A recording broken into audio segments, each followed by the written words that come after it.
Hi ಎಲ್ರಿಗೂ, ಹೇಗಿದ್ದೀರಾ? ನಾನಂತೂ ಸೂಪರ್ ಆಗಿದ್ದೇನೆ. ಸ್ವೀಟ್ ಅಂದರೆ ಯಾರಿಗೂ ಇಷ್ಟ ಇಲ್ಲ ಹೇಳಿ? ಊಟ ಆದಮೇಲೆ ಸ್ವಲ್ಪ ಸ್ವೀಟ್ ತಿನ್ನೋದಂದರೆ ಎಲ್ಲರಿಗೂ ಖುಷಿನೇ. ಈ ಬೇಕ್ರಿ ಸ್ವೀಟ್ಸಿಗಿಂತ ಮನೆಯಲ್ಲೇ ಮಾಡಿ ತಿನ್ನುವುದು ಇನ್ನೂ ಒಳ್ಳೆಯದು. ಹಾಗೆ ನಾನು ಇವತ್ತು ಬಾಳೆಹಣ್ಣಿನಿಂದ ಹಲ್ವಾ ಮಾಡ್ತಾ ಇದ್ದೇನೆ. ತುಂಬ ಸುಲಭ ಇದು ಮಾಡಲಿಕ್ಕೆ. ಈ ವಿಡಿಯೋವನ್ನು ಫುಲ್ ನೋಡಿ, ಆಗ ನೀವೇ ಹೇಳ್ತೀರಾ ಇಷ್ಟು ಸುಲಭನ ಮಾಡಲಿಕ್ಕೆ ಅಂತ. ನೋಡಿ, ನಾನು ಇಲ್ಲಿ ಹಣ್ಣಾದ 2 ಬಾಳೆಹಣ್ಣನ್ನು ತಗೊಂಡಿದ್ದೇನೆ. ಸ್ವಲ್ಪ ಕಪ್ಪಾದ್ಮೇಲೆ ಮನೆಯಲ್ಲಿ ಯಾರೂ ತಿನ್ನುವುದಿಲ್ಲ, ಬಿಸಾಡ್ತಾರೆ ಜಾಸ್ತಿಯಾಗಿ. ನಾನು ಕೂಡ ಅಷ್ಟೇ ಮಾಡೋದು. ನನಗೂ ಈ ಸ್ವಲ್ಪ ಕಪ್ಪು ಆದ ಬನಾನ ಅಂದರೆ ಆಗುವುದೇ ಇಲ್ಲ. ಮಕ್ಕಳು ಅಷ್ಟೇ, ತಿನ್ನಲಿಕ್ಕೆ ಕೇಳುವುದಿಲ್ಲ. ನೋಡಿ, ಹೊರಗಡೆ ಕಪ್ಪು ಇದ್ರೆ ಒಳಗಡೆ ತುಂಬ ಒಳ್ಳೆದಿರುತ್ತೆ. ಮತ್ತು ಇದು ಒಳ್ಳೆ ರೈಪಾದ ಬನಾನ, ಹಣ್ಣಾದ ಬನಾನ ಇದು. ನೋಡಿ, ಇದು ಬಿಸಾಡುವ ಅಗತ್ಯ ಇಲ್ಲ. ಇದರಿಂದ ಒಂದು ಟೇಸ್ಟಿಯಾದ ಹಲ್ವಾ ಮಾಡ್ಬೋದು. ಮತ್ತು ತುಂಬ ಈಸಿ ಕೂಡ ಮಾಡಲಿಕ್ಕೆ.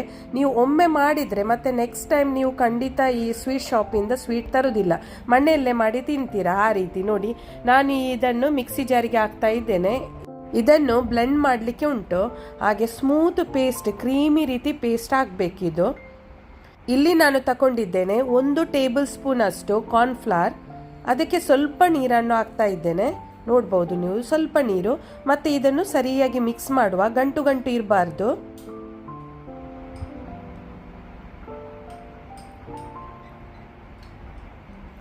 ನೋಡಿ, ಈ ರೀತಿ ಗಂಟು ಗಂಟು ಇಲ್ಲದೆ ಈ ರೀತಿ ಸರಿಯಾಗಿ ಮಿಕ್ಸ್ ಮಾಡಿ ಇದನ್ನು ಈ ಮಿಕ್ಸಿ ಜಾರಿಗೆ ಹಾಕಲಿಕ್ಕೆ ಉಂಟು. ನೋಡಿ, ಈ ನೀರನ್ನು ನಾನು ಮಿಕ್ಸಿ ಜಾರಿಗೆ ಹಾಕ್ತಾ ಇದ್ದೇನೆ. ಈಗ ಇದನ್ನು ಬ್ಲೆಂಡ್ ಮಾಡಿ ತರುವ.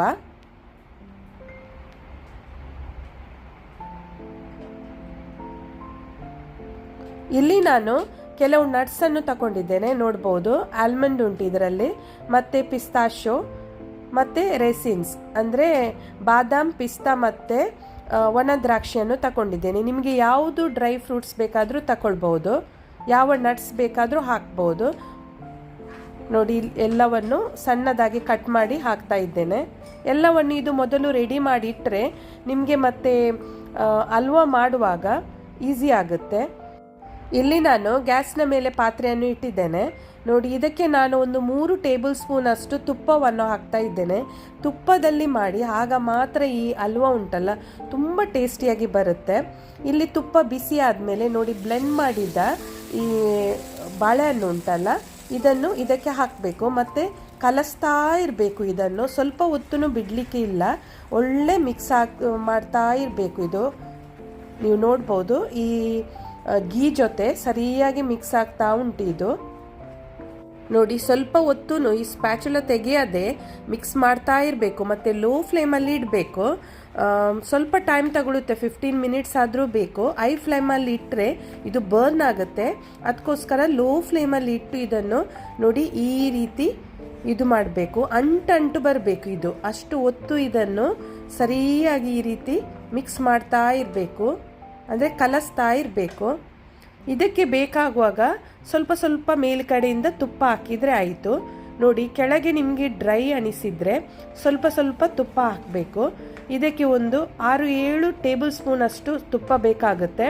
ಯಾಕೆಂದರೆ ಇದು ಹಲ್ವಾ ಮಾಡುವಾಗ ಇದು ಸ್ವಲ್ಪ ಹೀರಿಕೊಡುತ್ತೆ ಇದಕ್ಕೆ ಈ ತುಪ್ಪ. ಅದಕ್ಕೋಸ್ಕರ ಸ್ವಲ್ಪ ಸ್ವಲ್ಪ ಹಾಕಿದರೆ ಆಯಿತು.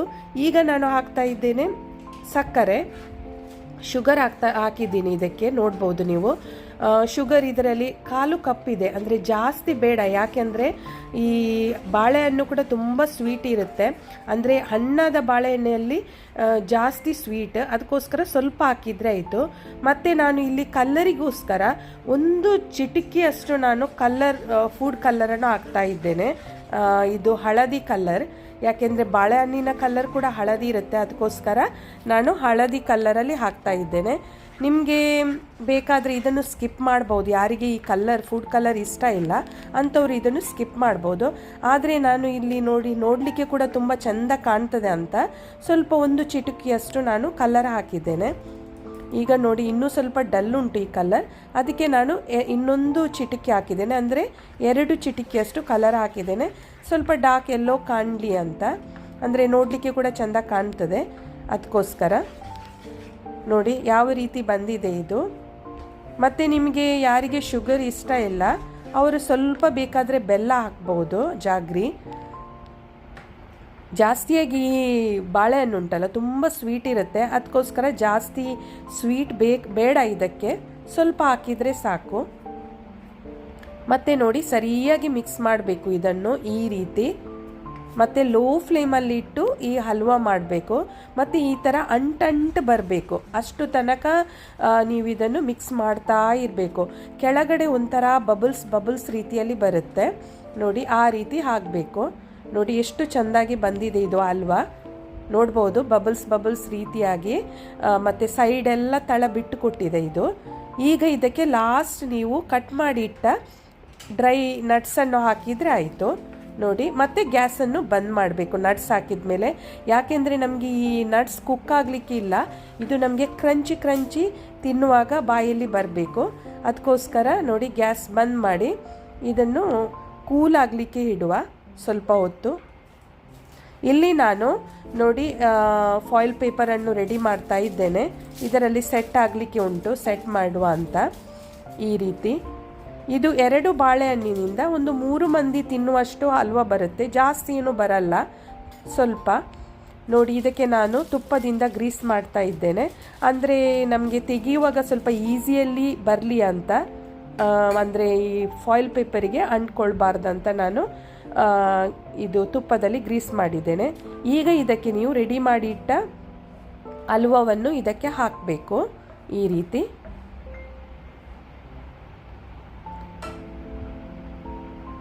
ನೋಡಿ ಇದನ್ನು ಇದರಿಂದ ಸ್ವಲ್ಪ ಸೆಟ್ ಮಾಡುವ.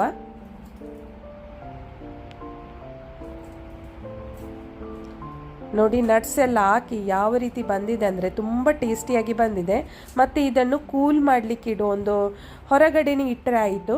ಸ್ವಲ್ಪ ಕೋಲ್ಡ್ ಆದಮೇಲೆ ನಾರ್ಮಲ್ ಇದಕ್ಕೆ ಬಂದಮೇಲೆ ಟೆಂಪ್ರೇಚರಿಗೆ ಇದನ್ನು ಪ್ಲೇಟಿಂಗ್ ಮಾಡುವ. ನೋಡಿ ಈ ರೀತಿ ಈಸಿಯಾಗಿ ಬರುತ್ತೆ ಇದು, ಮತ್ತು ಅಷ್ಟೇ ಟೇಸ್ಟ್ ಕೂಡ. ಒಮ್ಮೆ ಟ್ರೈ ಮಾಡಿ, ನೀವು ಖಂಡಿತ ಇಷ್ಟಪಡ್ತೀರಾ. ನೋಡಿ ಇದನ್ನು ಈಗ ಈ ಪ್ಲೇಟಿಗೆ ಹಾಕುವ.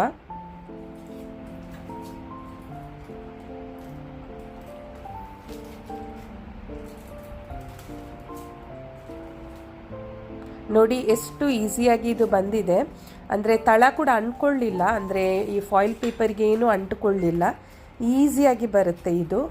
ನಿಮಗೆ ಈಸಿಯಾಗಿ ಇದನ್ನು ತೆಗಿಬಹುದು.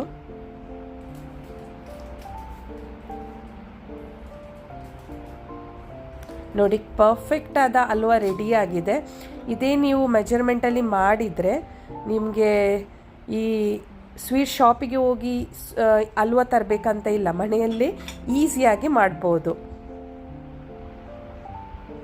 ನೋಡಿ ನಾನಿಲ್ಲಿ ಕಟ್ ಮಾಡ್ತಾ ಇದ್ದೇನೆ.